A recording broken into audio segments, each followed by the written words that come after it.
I Ghoneim, retired Major General of Egyptian Army, and now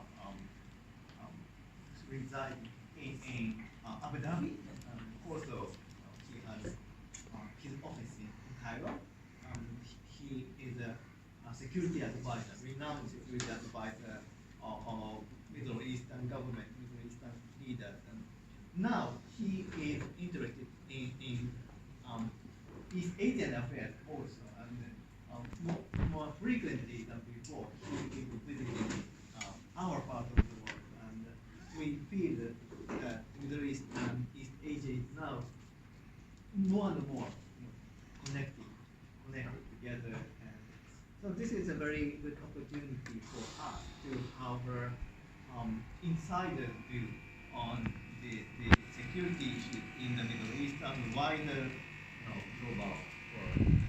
So just we quickly go into your topic, but our talk will go on and on and on, almost 3 hours, 5 hours. So, but today we have a very strict time schedule, so we have only 1 hour and a half, and we have to evacuate right after 4:30. So I asked him to make his lecture a little bit shorter, but then we take more time in discussion, lively discussion in Chatham House room. But he is very open to sharing his ideas. So just please give him or give me business card, and I will send papers and this PowerPoint presentation. It's we can share with you. So it's a very open discussion. But still, I know he is very much. He has very much deeply influential in the mind of Middle Eastern leaders. So his opinion is always very clear and very original and very sincere. So you would know from now on. So this please, Mr. Ghoneim. Thank you very much. Very happy to be here. Yes, it's good. Yeah, usually I give lectures in Taiwan. It's annually, but this year it was twice. And happy to be in Japan 3 times in 3 months. And so I'm very happy with that. I will try to talk briefly, so please forgive me. This lecture was really challenging for me. One of the most difficult ones I have met. It needs a lot to talk about and discuss. I will try to talk very shortly. You will find me skipping some slides or something like that. Please feel free to ask me any questions, even about my mother. No, please go ahead. And the other thing, always I try to do something, not to be one-way thinking. Try to read the situation from different angles, according to my understanding. And then maybe you can find views you like, or you can think again. Okay. So, let me start with you. These are the main points we'll talk about.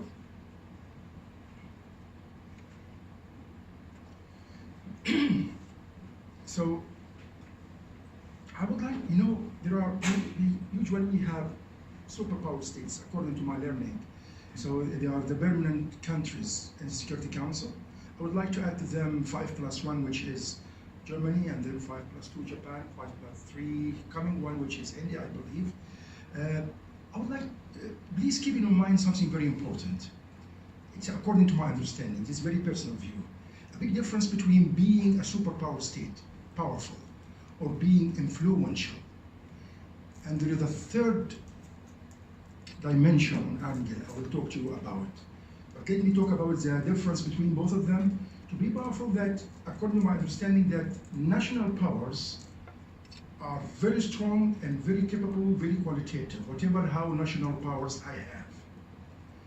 Influence, that I'm using my national powers to impose my will in such area.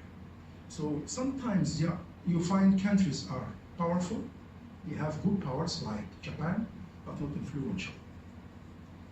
And maybe you find Russia, which is not very powerful comparing with China and United States, but now more influential in the Middle East, right? But I would like you to add third dimension, which really has been inspired by my friend during our discussion, Ikeuchi, that which is popularity, existence. Like now, United States not popular at all, and UK in the Middle East, right? In the time you find Russia a little bit more popular, but less in power. You find China second in power, less in influence, and the most popular. Maybe Japan as well, and India. In the Middle East I'm talking about. So this, please keep in your mind that if Japan will go out from its place somehow, so this must be beared in the mind.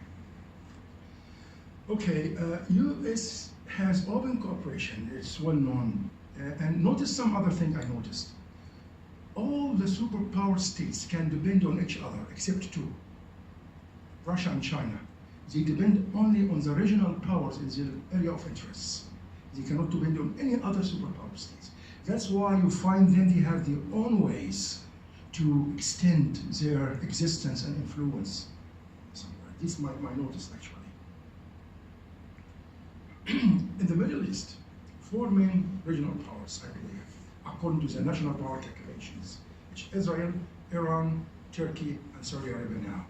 Egypt has been, I'm sorry, it's being developed, especially by the West, to be influential country, even with its small powers, but in the north of Africa, more. In addition to Horn of Africa, which has existed, Egypt is existing there, and Palestine. But now in the Middle East, Egypt is not that influential anymore like before. And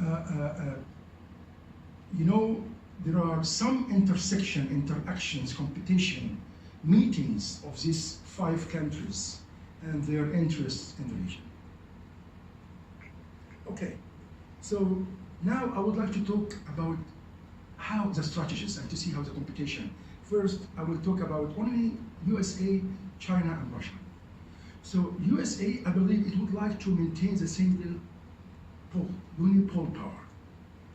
This is the most important, to be prosperous and secure, and even it's written in its national security strategy.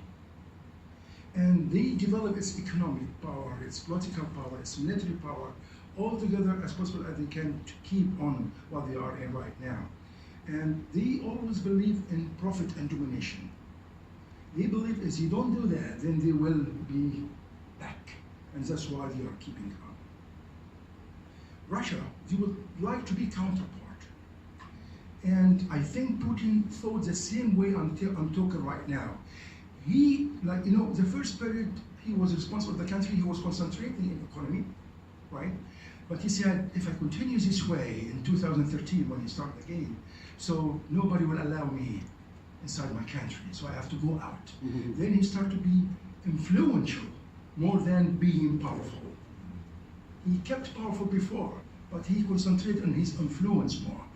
And he said that maybe with my influence, it's spreading very quickly, and then I will gain what can help my powers and my existence. And that's why I believe the popularity of United States and Europe has been getting down because of the media of RT. One of the main reasons. If you know Arabic, please study Arabic and read how many fake stories are written to the people. And people believe them, and then, oh shit, Hillary Clinton, shit, Obama, and so on. Even they didn't state it what they are written. Who created these lies? I believe it's Russian psychological operations. And this, so the movement of Russia depended on not their powers. They have, by the way, 4 things I will talk about, but anyway, the movement depended, one of them, the mistakes of the strategies of their opponents, like NATO, European Union, and the United States of America. So you're like a judo player, Putin is a judo player, and he depended on mistakes of his enemy, and taking their places very quickly from time to time. I'm trying to summarize whatever I've written, but please read what I have written, maybe it will be useful for you. So, China, I didn't find any good paper except I think, policy paper of China. It has been issued in November 2016. And from my reading about China, I found China, they are very caring about one China policy. Everybody knows that. They are advanced always with their economy, and very quick with the economic power, no political power to be used. Diplomatic power is very good. They are using it in their international relations, even currently, let me say, especially after 2014 when we started the PNR initiative. But military power is increasing slowly, not like economic power. The first time they show off their military power, it was early this year. And it was for some reason South China Sea to say, we are here, we are coming. And I believe it's only for deterrence and to protect their movement more and more, and to say, be with me is better than to be against me. Whoever listening to me. I think so, this is my understanding, maybe I'm wrong, but this is what I could understand. And they really would like to maintain with it economic power, protect it with their military power, and that should be better in the future, near or midterm, with political influence sometime. That's why I believe that the angel face, which is good reputation now in the Middle East, will be changing to maybe not very nice face like shown to South Korea right now. So, but after some time, this is my understanding. I'm trying to tell you what I know and what's my vision, and then because to not to mix and make any confusion. Okay. Now, Iran. Iran, they would like to Shiite Islamic Iranian state. They would like to have it. They believe that Iran should be this way, and this is a very provocative so to the neighbors. Okay? Iran would like to be a nuclear country. Why? Because I believe they would like to keep the balance in the Middle East between Israel, the nuclear power, the nuclear country, and Pakistan. Both are main enemies, I think, to Iran. So they would like to be nuclear power for that reason. And in the meantime, they have two main bridges, two flags, which is the northern one, Syria and Lebanon, the other one, which in Yemen. There are two bridges to Mediterranean Sea and to Red Sea as its blocked country. And that's why they are keeping on very much on that. So, and then Saudi Arabia will be appearing when I'm talking about Israel for sure. Turkey. I believe that when I mentioned USA, when I mentioned Russia, I talked a little bit about Putin, and I should have spoken about Mr. Trump, or Mr. Putin and Mr. Trump, because as I mentioned a few minutes ago, that I think they became more nations of personalities, of persons, not nations of institutions, not like before. Same Turkey. Turkey, yes, it has vision, 2023. I invite you, if you didn't read it before, read it very deeply, please. That man is very smart, Erdogan. He wants his country to be superpower state, to be one of this 8 which I was talking about, even to compete them, because according to his personality, please accept what I'm saying right now. Maybe it's emotional, but it's not. To me, it's very objective. According to his personality, that man, I think from when he's young, he doesn't want to be a number in a queue. He wants to be number one everywhere he is. He doesn't like to be rejected. He likes to be wanted. So I think it's like a revenge that he didn't want me in European Union. I will let you ask me to be a part of European Union, as you asked my country to be a part of NATO before, to be your front defensive lion in front of Russia. So again, I will let you need me with my internal superpower, internal national powers, which are very strong. Additionally, because of my influence, which I'm spreading right now according to my vision, and I'm coming to it. Israel, it's well known to everybody, and I believe. Israel is now a friend of Egypt. It's known now. Our neighbors, even we have big coordination together. We have representation, diplomatic representation between Israel. But now I'm talking about my security analyst, how I see Israel. Israel is still on what they want, to be the only powerful regional power in the broader Middle East. even let me say, no nuclear power except Israel, from Mauritania until Iran, which is opposite to Iran. They want, they need to keep the balance, so they are against each other. This is one of the main reasons. They would like to cut ties to Iran anyhow. I'm not against all that, but this is how they think, and the others how they think also.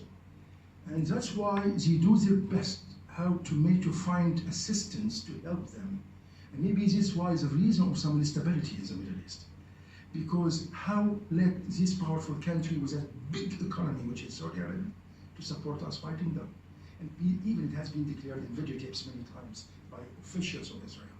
So they are very keen to do that. Israel would like to be the backbone of the Middle East, to be a representative of the Middle East in front of all over the world. And even this I felt from China. It would like to be a representative of Asia in front of the United States and the international community. I don't say they think same ways, but I noticed this twice, here and there. Saudi Arabia. Saudi Arabia, they declared in their vision that they have three main threats: terrorism, extremism and instability, Iranian provocation, and also this instability of global economy. That's fine. And they try to ensure it's prosperous, secure country like any country. But I think they think more internal. They think more objectively and logically. They work very scientifically inside the country. In the times they do opposite outside their country. And I have been asked even by Mr. Ikeuchi, and how is that you are doing instability inside your country and support instability outside the country? Sometimes instability outside help your stability inside your country. This is some of the visions by some countries. I believe it happens. I give you a very simple example about Saudi Arabia, maybe I forgot to tell you about it. I think the main reasons of increasing, one of the main reasons of increasing corruption of some Arabian countries in the Middle East, like Egypt, is Saudi Arabia. They try to make it fragile state, even failed state. That's why always I say, main enemy as a state of Saudi Arabia is not Iran, even Egypt. It's more dangerous to Saudi Arabia. That's why they would like to have Egypt always the upper hand, the lower hand. Always, we need you, give me money. You need that. If Egypt continues this way, you are my good friend. And if Egypt just votes one against any Saudi Arabian decision or resolution or whatever, sanctions comes very quickly. Not right? Why? Because you know how much is big population, how much is influential in this, and they are one of the men who asked the United States get Egypt away from the Middle East. We don't need them to be interfering. And I agree with them. And if I am Saudi, I will do that. Right?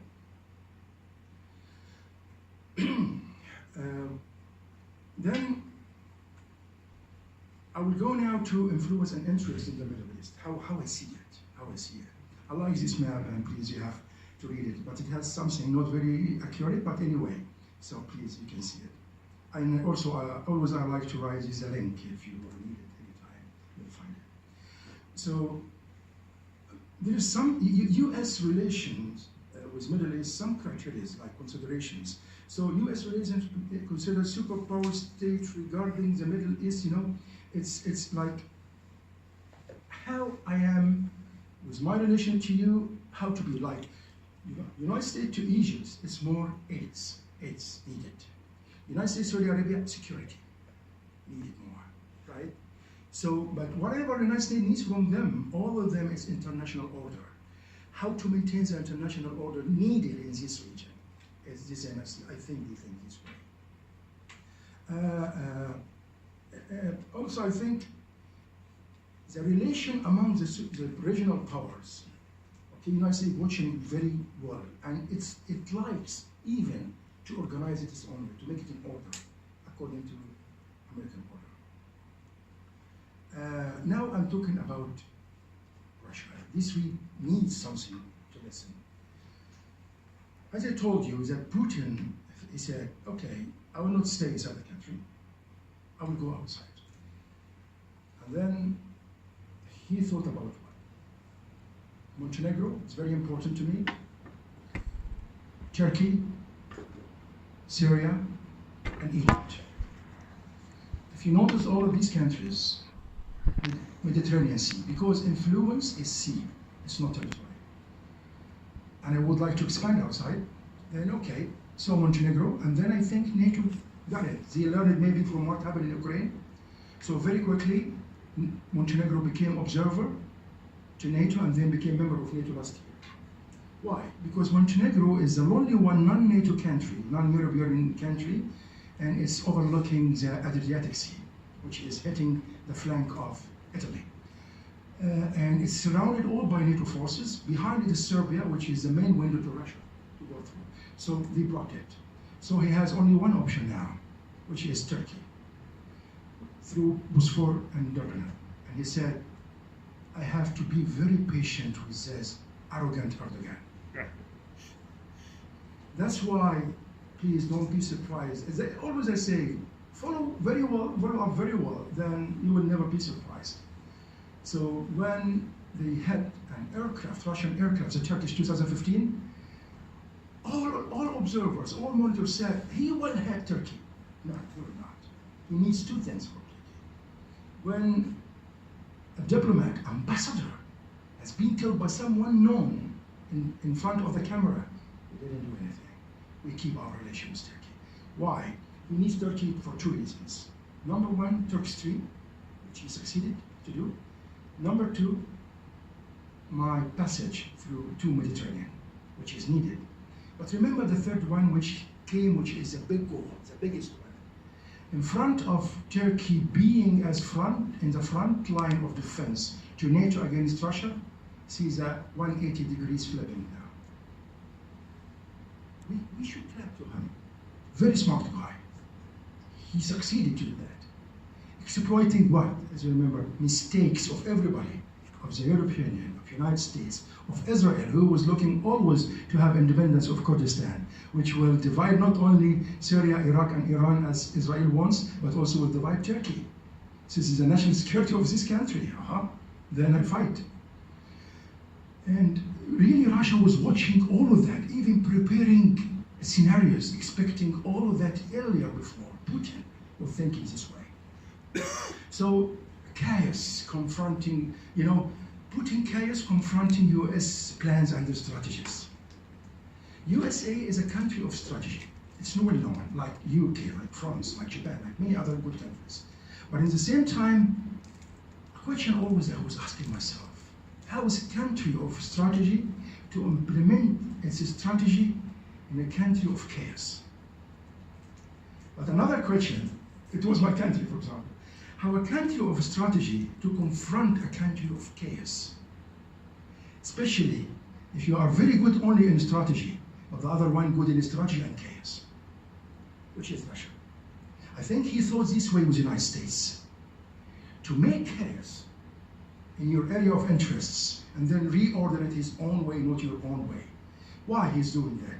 Because don't tell me national powers of Russia is better and more qualitative than the United States. They have less. Then always I say the weaker does conspiracy. The strong give orders. Sit here, finished. But the weaker, oh, please, stay wherever you want, but only one seat you will find. This is the way of, that's why he was making chaos, which is fighting the strategies, the plans of the United States, and I think he succeeded in that, exploiting whatever they do mistakes, and then he jumped ahead. On implementation on the ground, which I told you, is that he exploited the situation of Turkey in relation with the United States, relation with Europe, and by the way, for example also, after the coup, military coup against Turkey, so I think I expected something, that Erdogan will try to do something very important, to make his generals busy. Yeah, making generals busy, that means not playing, fighting. And fighting, as Turkey as a country, should be only for one reason, for national security. So that's why you have to expect one which happened, and expect other which did not happen until now. The one which is happening is fighting Kurds inside Syria, so making his generals busy. The second one may be East Mediterranean with Cyprus. Maybe it will happen one day, right? But where is Russia here? Russia here is exploiting that because it supports unity of Syria, which is the main part of influence and success for Russia to continue its influence in the future. See? And if something will happen as danger again or conflict in East Mediterranean, so everybody will be in trouble. Like United States, they were like this inside Syria in front of Turkey. They couldn't do, for 4 reasons. I have 4 reasons for that. They couldn't do anything with Turkey. They had to stop. And it was something like embarrassing the United States reputation, which is a country of the will imposing on everybody. They couldn't do anything. Russia was watching, following up. In East Mediterranean, see, Russia supports Syria to do that, according to Satoshi meeting with Iran, which is this relation. But they will not support war in the Mediterranean. They will be like mediator. And they come with the upper hand, the most important person, and this is a new type of influence coming, which is new step for Russia in the Mediterranean. It comes like that. If anybody allows conflict in the East Mediterranean, this is my understanding, this is my view. And then Russia knows very well that since a long time it's enemy to NATO and United States of America. There's no doubt of that. And yeah, yes, these changes the doctrines, military-wise, everybody knows about that. They are increasing, coming up both sides. But at the same time, look at this expansion of Russia. The next step of Russia, I think, which is my coming point, which is Iran, Turkey, Syria, and Egypt. I talked about Turkey. Iran has agreement with Satoshi. Now they are like allies. They disagree in some points, by the way, like what happened in Idlib, for example. But again, they are together. But see, what is the next step after Syria? It will be Egypt. It will be Egypt. Yes, there is some touching in Djibouti, some touching in Yemen by Russia, but Egypt will be the same main aim coming. Because they are very sorry. Putin only sorry in one thing, that he allowed this kind of conflict happen where? This NATO fighting Gaddafi in Libya. I think he's very sorry about that. He should have interfered. But maybe he was not that powerful to do this, or didn't have the good plan to do that. But anyhow, he was still watching, and now he would like to regain, to get it back again. So I think next step will be Egypt. And I think he's very successful with Egypt. If you monitor, see Egypt now is non-permanent state in the United Nations, the Security Council. How many resolution by Russia has been voted supporting by Egypt? Many, all of them in favor. Nuclear stations, right? And in Egypt, Russia, big deal to Russia. Weapons, so now it's still competitor of the United States. No problems, so even China, since some time, even others. So he is successful with Egypt. But what I'm sure about, this not emphatically, but as Egyptian and understand, the main goal now to Russia is to have a military base in Libya or Egypt. But fortunately, Egypt doesn't like in both countries. Internally, for some public opinion reason, in Libya, for some security reason. We don't want any Libyan military base. Now, the question which comes to my mind now. Do you think Russia enjoys the opportunity with its military involvement in Syria, and maybe will be extending more?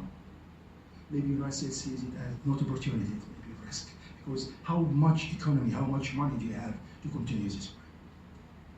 So I talked about this, but really it's everything. You know, China, I believe, we have 4 main goals in the Middle East. Number 1, energy security, like any Asian country. Second, which is geopolitical expansion to Africa and Europe. So that's why Middle East is very important to them. And the third one Belt and Road Initiative was supporting the second one. The last one, I think, internal and regional stability. Why I say internal?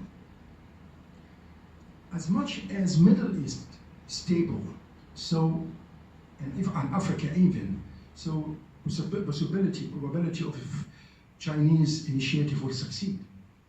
And this will support internal situation in China.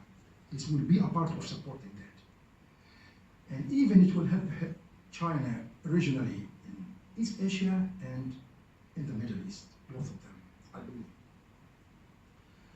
Yeah, China is dealing with relation with Gulf states, and it's well known, and I can see myself. And I think that Mohammed bin Rashid is a leader of Dubai, when he gave him a very precious gift. It was an Arabian horse, very good blood, you know. They received him as a god, as really a king. And I think it was a message to the United States. I think so. UAE people too much smarter than Saudi Arabia. Too much smarter. I know them. They are very polite. They have visions. They keep on what they are doing.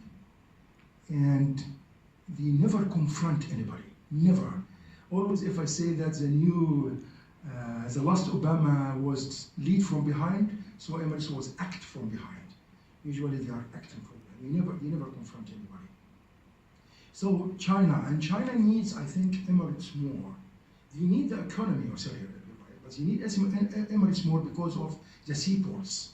Emirates have very good vision in seaports around Africa and around Middle East. So I think China would like to use them. I think so. Or at least to have like partnership or something like that in this issue. It will help China initiative. China, like Japan, is something watching the Palestinian cause. But the difference between China and Japan, that I think, and maybe I'm wrong, that Japan watches the Palestinian cause as a source of instability. Yes, China watching it also as source of instability, but also as teasing and pressure on the United States. This here is a different. Then Iran. Iran is a big issue. Still under pressure from the United States, from Saudi Arabia, from Israel. Sanctions coming, you know, withdrawing from the agreement. How it comes this way? See the difference between Obama and Trump. Why? See, Obama he signed the agreement, GCPA. Trump was told. Because Obama believes that his country's strategy depends on stability, and to maintain stability, so balance must be there. And that's why Netanyahu hated him. Even he called him that man hates Israel. He's against Israel about Obama. Because he's not matching their strategy for sure. Again, also remember that 3 years, King Abdullah, the previous king of Saudi Arabia, begging Obama to buy this deal of, I remember this billions of weapons for 450, I think, or something like that, from the United States. He refused to keep the balance. And now, it was a very good question I have been asked by some Americans. Do you think that Trump doesn't want to keep the balance? No. I think Trump is thinking, and regarding Iran, I mean, is two main points. His personality. His personality has two main dimensions, which is Trump first, not USA first. Second, that teasing Obama is the two dimension to his personality, or embarrassing him. Second, profit. This is whatever, profit. So don't talk to me about anything. He killed his person, Saudi one, Khashoggi, profit. Democracy, human rights, don't talk about profit. So interest. So this is, and I think also it's in the same frame of to be against Obama ideology, right? You remember when I told you that Russia played very well, very good role with psychological operations and media against the United States, not United States, against Hillary Clinton and Obama, right? And that was very good for Russia and even good to Trump, which he's using right now. Look at any statement of Mr. Trump, you will find it always against Obama, against him, embarrassing him. But something is forgotten concerning this. Back minds, don't know Obama and Trump, but they will keep hating the United States. Here is the point. Then, yeah, you know, this withdrawal from the agreement is not affecting only Iran. It's affecting, I think, many countries. I believe East Asian countries, including Japan, China, Taiwan, Korea, many countries, and some others. It's also affecting Europe. Not only because of oil or gas, but also because investments, European investments, now they are harmed a lot, right? So the main aim, I think, they want from Iran, first thing is the mullah regime to be drawn, expanding the civil war from Yemen, Syria to be inside Iran, which is very logical when you are fighting them. You think this way now, they are doing like that. Also, they would like to embarrass Europe, as I said, and East Asian countries. Don't deal with them. These people are source of terrorism, source of instability, I mean about Iran. So don't deal with them. And remember that Iran is taken really not only as enemy. Now in the last strategy, 2017 of United States, it has been written very clearly by President Trump that now we have to make sure that Israel is not the reason of instability of the region. It's Iran and terrorism together.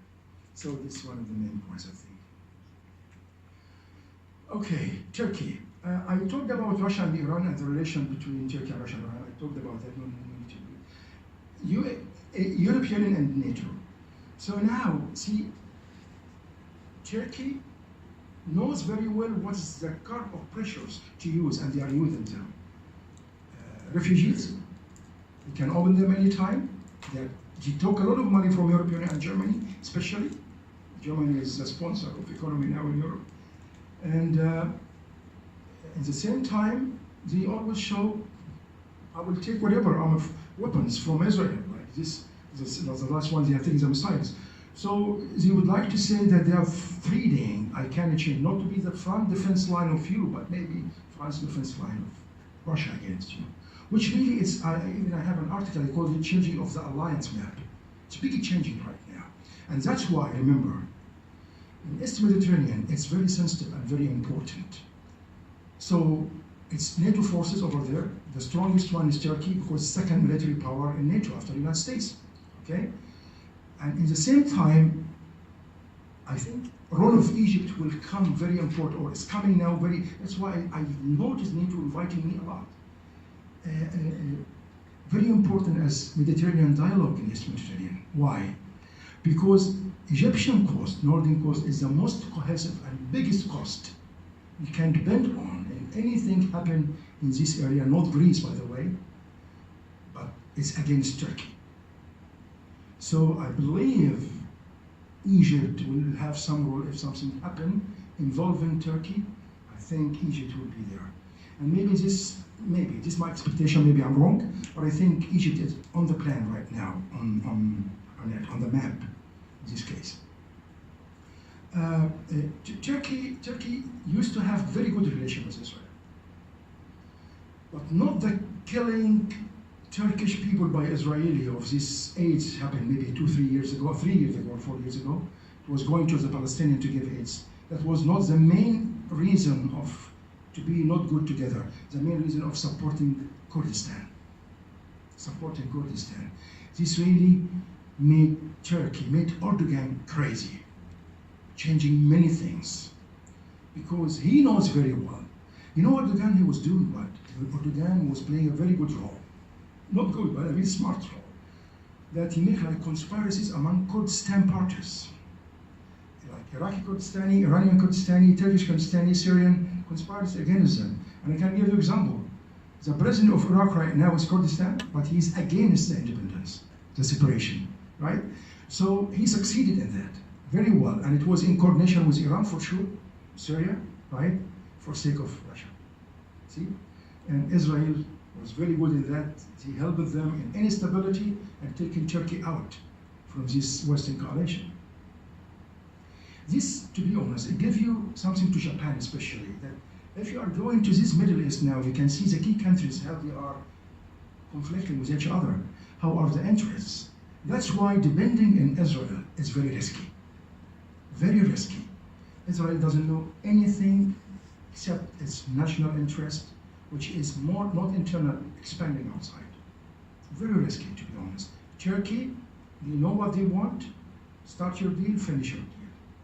I'm talking about strong countries. Iran, they are in pressure. They are in pressure. But even though they are doing it very smartly, they are still kept until now resisting. GCC and Qatar, and related to Turkey. I believe, according to his vision, which is not clear at this point, 2002, it was the first time signed the agreement to have Turkish base in Qatar. 2002. Deployed established 2014, it was going to deploy it after the crisis Qatar, right? But stopped for some reason, not to make problems. And the main aim declared that to protect the Gulf. 2014 in Somalia, another Turkish base. 2018, a visit by Erdogan and his chief of army staff to Sawakin. No military base can be in Sawakin, which is in Sudan, but could be in Port Sudan. If you see this, it's like a big curtain surrounding the Middle East and Horn of Africa. And this gives big strength and influence and existence to Turkey. It helps Turkey, as I told you in their strategy, you will need me more than I need you. So they plan very well in this. And sometimes I see our media saying, oh, he aimed Egypt. No, he doesn't care, to be honest. Even in the Mediterranean, there is no economic borders, not only international borders, sea borders, not even economic borders with Turkey. But he watches more how to be expanding in the region. Only Egypt break his strategy using the Muslim Brotherhood. That's it, I think so. Yeah, with Horn of Africa. He knows very well that Horn of Africa, we call it in military strategy, I think at least in our Egyptian military strategy, strategic death to many countries. Horn of Africa strategic death to Egypt, to Gulf, to Iran. See? Not only Yemen and UAE. It's touching them, but strategic depth. That means they are main area of interests, and they must be controlled by these countries I mentioned. Because it's a main passage to Mediterranean Sea, and coming from the Red Sea or vice versa. And that's why it must be very well controlled. That's why Turkey would like always to have influence there anyhow by any meaning. To help their vision, to let West and big countries need them, and also to let GCC need them.